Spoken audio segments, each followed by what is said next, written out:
Welcome to our channel. Today we how to verify Slack exports and data retention policies, beginner guide step by step clearly. To verify Slack exports, begin by logging into your Slack workspace. Access the workspace settings by clicking on the workspace name in the top left corner.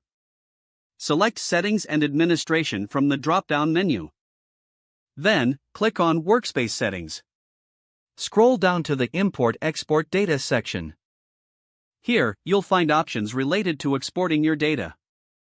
To initiate an export, click on the Export button. Choose the type of data you wish to export, messages, files, or both. Confirm your selection and follow the prompts. Once the export is complete, you'll receive a notification. Download the exported file to review its contents.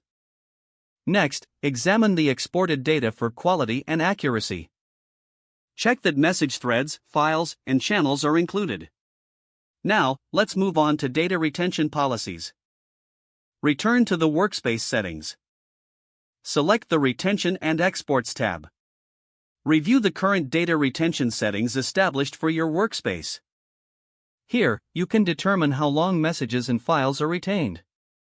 Consider adjusting the policy if the current settings do not meet your needs. Remember to communicate any changes to your team. Document your findings to maintain a clear record of the verification process.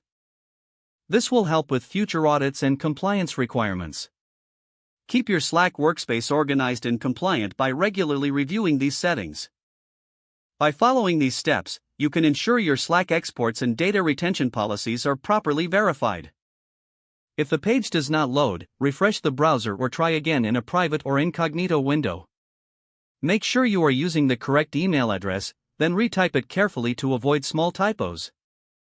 If your password is not accepted, use the reset option and create a new strong password you can remember. Check your spam folder for verification or security emails, then complete any requested confirmation steps. Enable two-factor authentication if available to improve account security and reduce unauthorized access risk. Don't forget to like this video and subscribe to our channel for more step-by-step tech guides.